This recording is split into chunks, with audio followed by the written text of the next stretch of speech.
Should the Bengals sign Yannick Ngakoue? Yes. Well, that was a great video, guys. Awesome. Now, on a real note, though, this question does come up now because yesterday, Myles Murphy got hurt. Now, we don't know the severity of his injury. We don't know how long he'll be injured for. But with Carl Lawson getting swooped up off the free agency recently because of the Dallas Cowboys, it starts to make you think, should we go ahead and target someone like Yannick Ngakoue, who's a veteran, who's been around the league for a very long time. The Bears right here, as it says, Pro Football Rumors, the Bears are still kind of thinking about bringing him back at this moment in time. Right? He's a journeyman edge rusher. He's, again, like I said, he's only 29 years old, which for a defensive end edge rusher is really not that bad overall wise.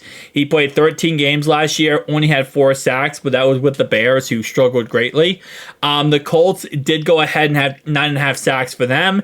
He had a total of 10 sacks for the Raiders. You can throw out his Baltimore experience because they try to utilize him as linebacker or a outside linebacker, and it just didn't work out. They really just misused him in every way possible, which for us, that won't happen because we're going to utilize him as pretty much Cam Sample, a rotational edge guy that would give us an ability to get straight at the quarterback and actually get some pass rushing, kicked off. Played 4 years for Jackson before that, and yes, so I mean, he's, again, a really, really good player. Overall wise, through in and throughout, he's a good player. Now, here's what I'll say, right? Because the answer to the question is yes. If you look at the rest of free agency, there really isn't any options available that are really that good. It really came down to, well, Carl Lawson was a good option. He got signed. Obviously, you still have Randy Gregory available. You still have Tyus Bowser available. You still have options, right? It's not like it's the only thing.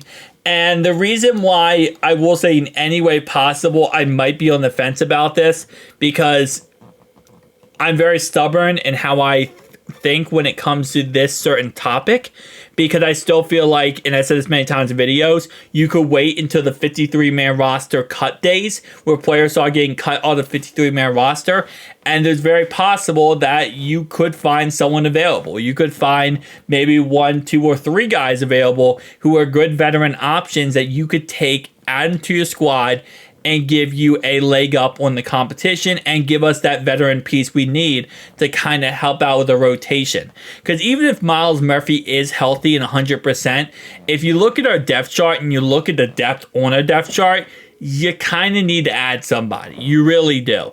And if you can get someone like Yannick Ngakoue, who's going to give you a high level of return for your investment into him, I think this would be a really good option.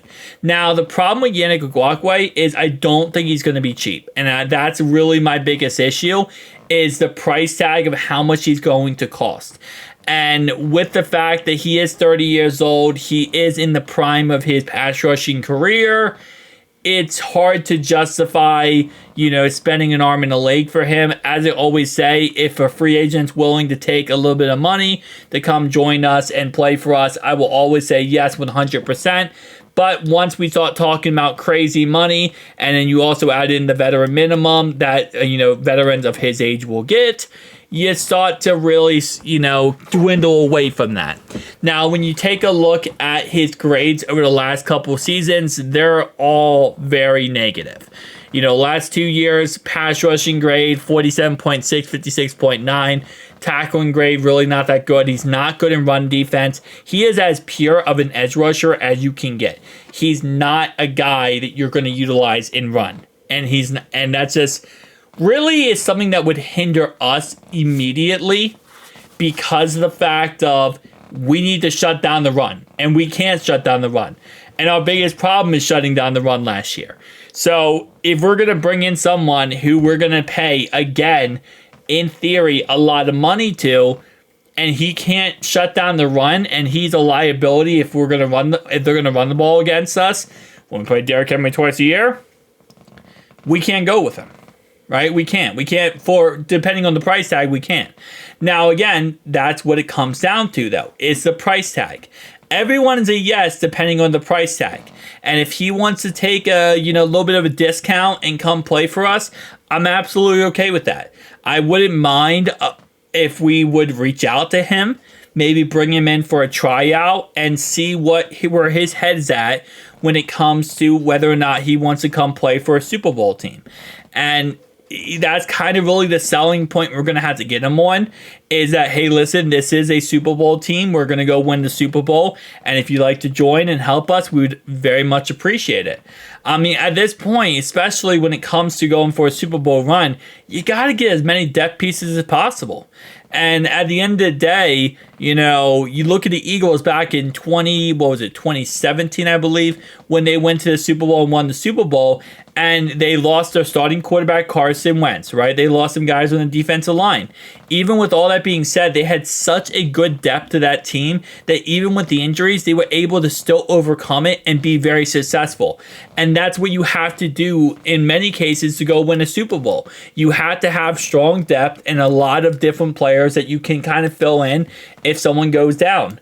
So with that being said, I think Carl Lawson was probably the best option for us, just because of the fact of him knowing our system, playing in loose defense before, kind of being a perfect fit or, plug and play type guy. It's not really that big of a deal when it comes to Yannick. I think we could definitely figure out a way. We are kind of going toward the end of the offseason. That's another kind of little bit of an issue if we are paying big boy money. The reason why, again, like I said before, I would prefer not, and I would prefer waiting to the 53-man roster, is because once those guys get cut, a lot of those guys are not going to ask for that much money. They're going to be like, hey, I just got cut. Oh, crap, I still want to play football. Take a minimum, come play for a Super Bowl team. And that's really what that comes down to, is the fact that, you're kind of taking advantage of the situation, given player gets cut, he's upset, he wants to join a team. While Yannick, he's been a free agent this whole entire offseason. I'm sure there's teams that have called him up, called his agent up and said, hey, man, we'd love for you to come play with us. And I'm sure that those talks happened, but did not go through because of most likely price tag. And I'm sure a lot of teams are like, hey, dude, we will sign you, but we're not going to sign you for that much. And that's really where the problem lies with this whole situation. I don't know how much he's asking for. And being 30 years old as an edge rusher, that is right in the prime. So we'll have to wait and see. But if we can get in for the correct price tag, we can help out the roster. Yes, absolutely we should sign him if the correct price tag is there. But again, it really comes down to the correct price tag. And that's always easier said than done, right? Especially right now with the Jamar Chase situation going on and T. Higgins situation, although T has been very, quiet lately and just getting to work, which I do greatly appreciate. But tell me down below your thoughts and opinions. I'll see you guys next one. Hoo day.